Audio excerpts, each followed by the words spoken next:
नमस्कार। मुंशी प्रेमचंद जी के इस उपन्यास पाठन क्रम में हम आपके लिए लाए हैं एक नया कथाक्रम वरदान।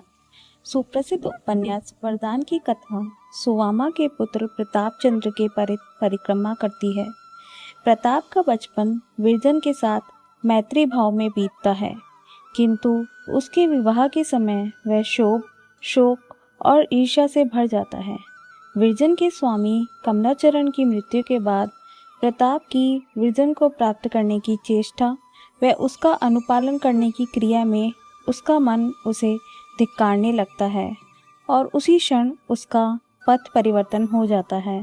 वह देश धर्म उपकार करने में लीन हो जाता है। हम आशा करते हैं ये नया कथानक आपको रुचिकर लगेगा और हिंदी उपन्यास के कथा सागर में गोते लगाने में आपको आनंद आएगा। इसी के साथ शुरू करते हैं आज का अंक वरदान भाग 1।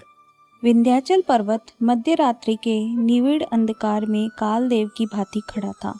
उस पर उगे हुए छोटे छोटे वृक्ष इस प्रकार दृष्टिगोचर होते थे मानो ये उसकी जटाएं हैं, और अष्टभुजा देवी का मंदिर जिसके कलश पर श्वेत पताकाएं वायु की मंद मंद तरंगों में लहरा रही थी, उस देव का मस्तक है।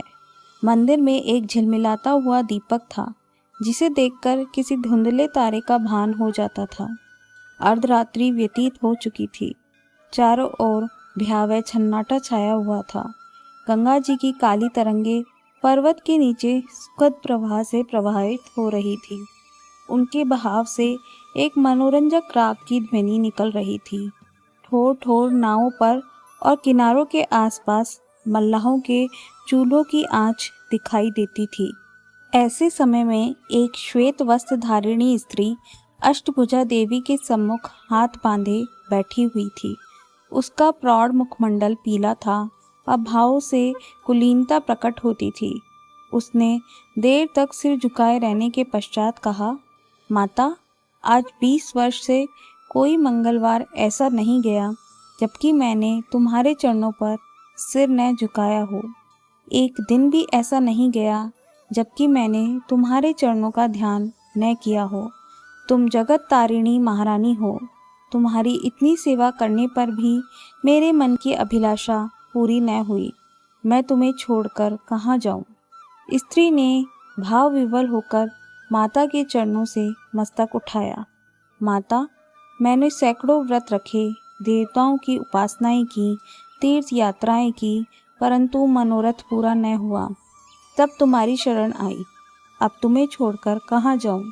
तुमने सदा अपने भक्तों की इच्छाएं पूरी की है, क्या मैं तुम्हारे दरबार से निराश हो जाऊं? सुवामा इसी प्रकार देर तक विनती करती रही।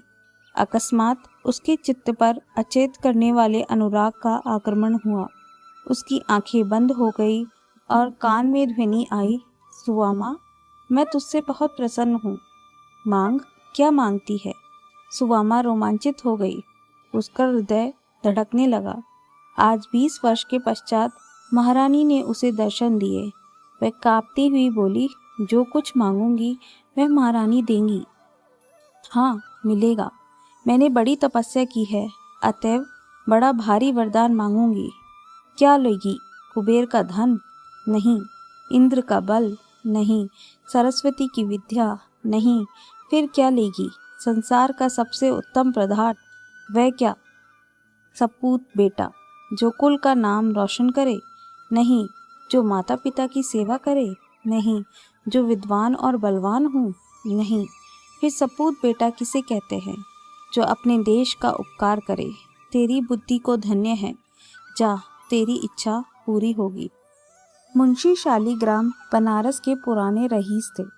जीवन वृत्ति वकालत थी और पैतृक संपत्ति भी अधिक थी। 10 अश्वमेध घाट पर उनका वैभवान्वित घर आकाश को स्पर्श करता था। उतार ऐसे कि 25-30 हजार की वार्षिक आय भी व्यय को पूरी न होती थी। वे साधु ब्राह्मणों के बड़े श्रद्धावान थे। जो कुछ कमाते वह स्वयं ब्रह्मभोज और साधुओं के भंडारे एवं सत्य कार्य में व्यय हो जाता। नगर में कोई साधु महात्मा आ जाए, वह मुंशी जी का अतिथि। मुंशी जी संस्कृत के ऐसे विद्वान थे कि बड़े बड़े पंडित उनका लोहा मानते थे। वेदांतीय सिद्धांतों के वे अनुयायी थे। उनके चित्त की प्रवृत्ति वैराग्य की ओर थी। मुंशी जी को स्वभावतः बच्चों से बहुत प्रेम था। मोहल्ले भर के बच्चे उनके प्रेम वारी से अभिसिंचित होते रहते थे। जब वे घर से निकलते थे तब बालकों का एक दल उनके साथ होता था। एक दिन कोई पाषाण हृदय माता अपने बच्चे को मार रही थी। लड़का बिलख बिलख कर रो रहा था। मुंशी जी से न रहा गया। दौड़े, बच्चे को गोद में उठा लिया और स्त्री के सम्मुख अपना सिर झुका दिया। स्त्री ने उस दिन से अपने लड़के को न मारने की शपथ खा ली। जो मनुष्य दूसरों के बालकों का ऐसा स्नेही हो, वह अपने बालकों को कितना प्यार करेगा, सो अनुमान से बाहर है। जब से पुत्र पैदा हुआ, मुंशी जी संसार के सब कार्यों से अलग हो गए। कहीं वे लड़के को हिंडोले में झुला रहे हैं और प्रसन्न हो रहे हैं, कहीं वे उसे एक सुंदर सैर गाड़ी में बैठाकर स्वयं खींच रहे हैं। एक क्षण के लिए भी उसे अपने से दूर नहीं करते थे। वे बच्चे के स्नेह में अपने को भी भूल गए थे। सुवामा ने लड़के का नाम प्रताप चंद्र रखा था। जैसा नाम था वैसे ही उसमें गुण भी थे।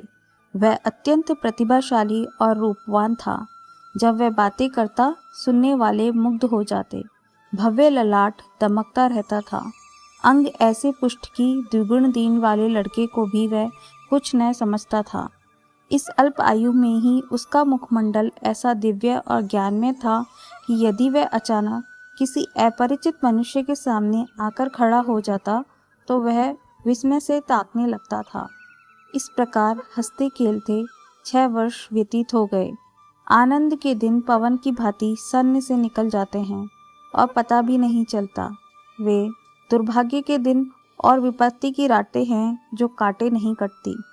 प्रताप को पैदा हुए अभी कितने दिन हुए।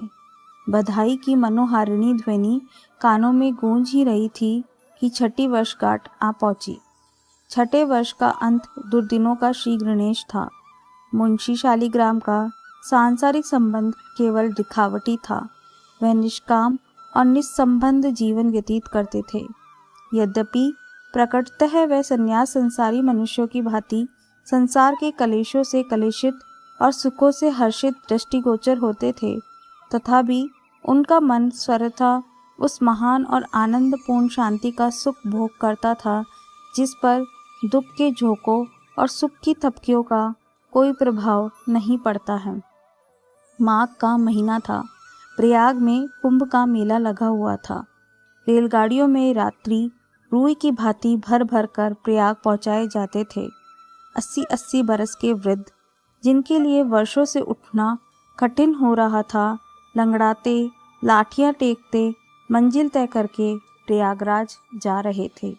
बड़े बड़े साधु महात्मा, जिनके दर्शनों की इच्छा लोगों को हिमालय की अंधेरी गुफाओं में खींच ले जाती थी, उस समय गंगा जी की पवित्र तरंगों से गले मिलने के लिए आए हुए थे। मुंशी शालिग्राम का भी मन ललचाया। सुवामा से बोले, कल स्नान है। सुवामा, सारा मोहल्ला सूना हो गया, कोई मनुष्य नहीं दिखता। मुंशी जी, तुम चलना स्वीकार नहीं करती, नहीं तो बड़ा आनंद होता। ऐसा मेला तुमने कभी नहीं देखा होगा। सुवामा, ऐसे मेले से मेरा जी घबराता है। मुंशी जी, मेरा जी तो नहीं मानता। जब से सुना कि स्वामी परमानंद जी आए हैं, तब से उनके दर्शन के लिए चित्त उद्विग्न हो रहा है। सुवामा पहले तो जाने पे सहमत नहीं हुई, पर जब देखा कि यह रोके न रुकेंगे, तब विवश होकर मान गई। उसी दिन मुंशी जी 11 बजे रात को प्रयागराज चले गए। चलते समय उन्होंने प्रताप के मुख का चुंबन किया और स्त्री को प्रेम से गले लगा लिया। सुवामा ने उस समय देखा कि उनके नेत्र सजल हैं। उसका कलेजा धक से हो गया। जैसे चैत्र मास में काली घटाओं को देखकर कृषक का हृदय कांपने लगता है, उसी भांति मुंशी जी के नेत्रों को अश्रुपूर्ण देखकर सुवामा कंपित हुई। अश्रु की वे बूंदें वैराग्य और त्याग का अगाध समुद्र थी। देखने में वे जैसे नन्हे जल के कण थी, पर थी वे कितनी गंभीर और विस्तीर्ण। उधर मुंशी जी घर के बाहर निकले और इधर सुवामा ने एक ठंडी श्वास ली। किसी ने उसके हृदय में यह कहा कि अब तुझे अपने पति के दर्शन न होंगे। एक दिन बीता, 2 दिन बीते, चौथा दिन आया और रात हो गई। यहाँ तक कि पूरा सप्ताह बीत गया, पर मुंशी जी न आए। अब तो सुवामा को आकुलता होने लगी। तार दिए, आदमी दौड़ाए, पर कुछ पता न चला। दूसरा सप्ताह भी इसी प्रयत्न में समाप्त हो गया। मुंशी जी के लौटने की जो कुछ आशा शेष थी, वह सब मिट्टी में मिल गई। मुंशी जी का अदृश्य होना उनके कुटुंब मात्र के लिए ही नहीं, वरन सारे नगर के लिए एक शोकपूर्ण घटना थी। इसी के साथ आज का पठन समाप्त होता है। आज का अंक आपको कैसा लगा, हमें ज़रूर बताइए। साथ ही यह भी बताइए कि आप और कौन से उपन्यास सुनना पसंद करेंगे। अब बारी है आज के सुविचार की।